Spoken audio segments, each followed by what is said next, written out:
Hi, welcome to the channel. I decided to make a lentil loaf, mushroom thing, loaf. I thought I'd just cook for you. So some of the people that watch my channel like to see what I cook, since most of my stuff is vegan-y and gluten-free and all that kind of thing. So what I have in here are button mushrooms that I sliced up. That one didn't get sliced at all. And a pan that's going to fall off the stove. It'll get sliced in the food processor. So I'm sauteing the mushrooms. I threw some mixed vegetables in here, so it's string beans, corn, and carrots. And then in this pot right here, lentils are just done cooking. They're sitting for right now.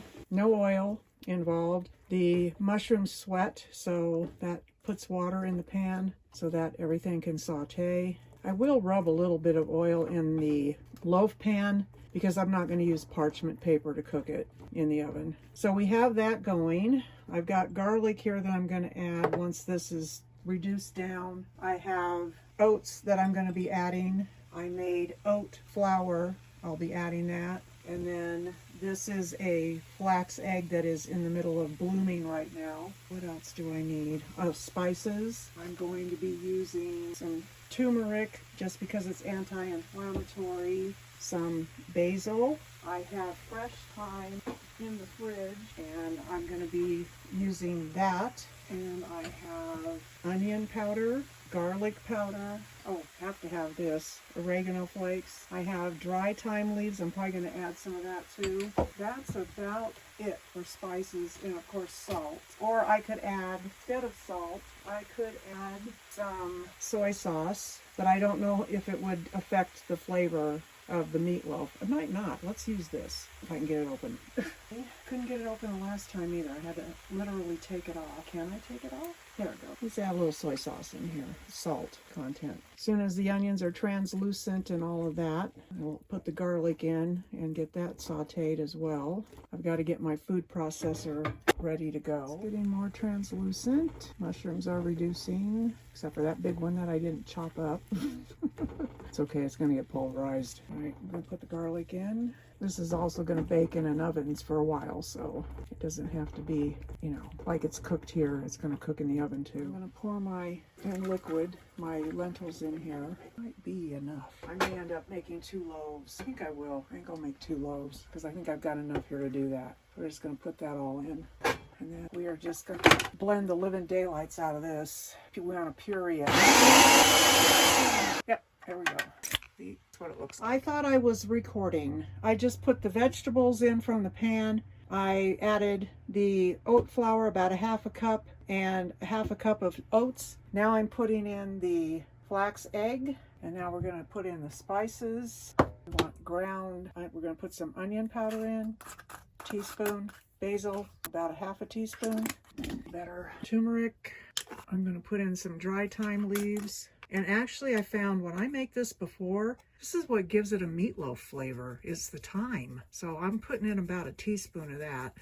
And I'm going to put in some fresh thyme. Go down the stem like that. It takes the leaves off. Sorry about bumping into the camera. Okay, it just wants to break the stem instead of doing what I just said. It's making a liar out of me. You know what I mean? See how, how our kids make liars out of us all the time? That'll do. Okay. And this is oregano, quite a bit of that. And you can put in whatever spices you want in your meatloaf. Garlic powder, okay, that's about a teaspoon. And now what we are going to do is we are going to pulse, or we're going to blend it. I have put a little bit of olive oil in the bottom of this pan. You're supposed to use parchment paper. If you don't want to use oil at all, then you would use your parchment paper. I'm just going to put a paper towel, rub it around like that. Okay. It's a bit liquidy still, so I'm going to add the rest of the flour.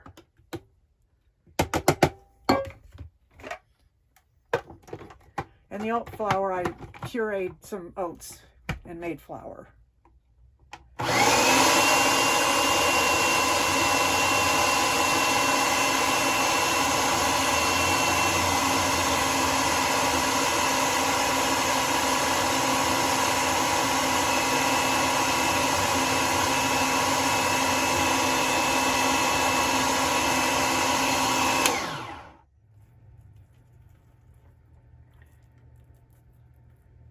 It smells wonderful. It's nice and it's healthy. It's homemade, whole foods, which I'm trying to get back into doing. The seasons are what dictate to me whether I cook or not, because in the wintertime, I can get an oven going, I can cook on my stove, and I can, bake and do things like that. In the summertime, I can't because it's just too blasted hot. And so I really enjoy cooking in the wintertime, and I like to do healthy recipes. Okay, I'm pretty much gonna press it down. This is a big loaf, but it fit in one pan, so that's good. It's gonna have to cook for about an hour and a half at 350. And then I'll put a glaze on the top of it. Sugar, brown sugar. Maybe I'll just use ketchup. There won't be any grease in this. Like your hamburger, you do a trough.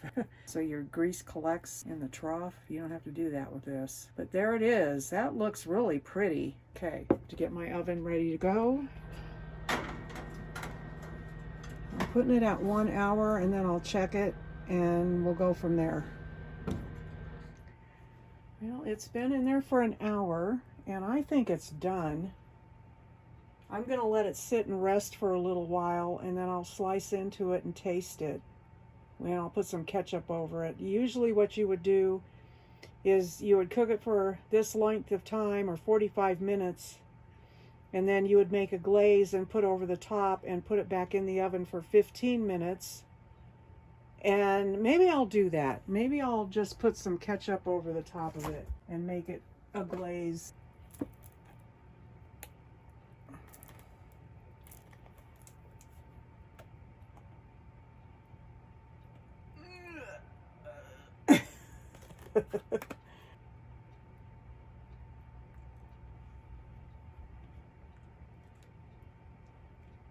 I'll give it another 15.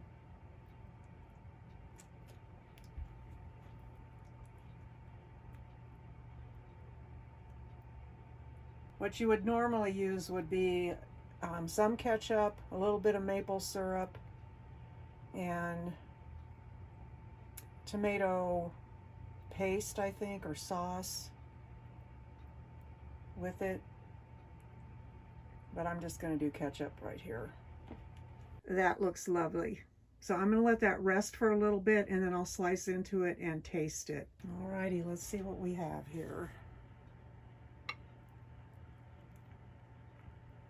Oh, it feels good.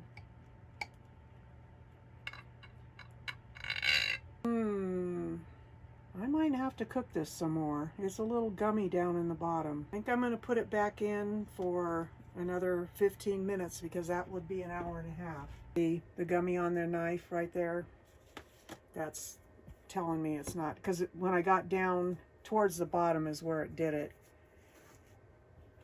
It is a very, very, very dense loaf. Okay. It's slicing nicely though. Okay, 20 more minutes. It's nice and charred around the edges.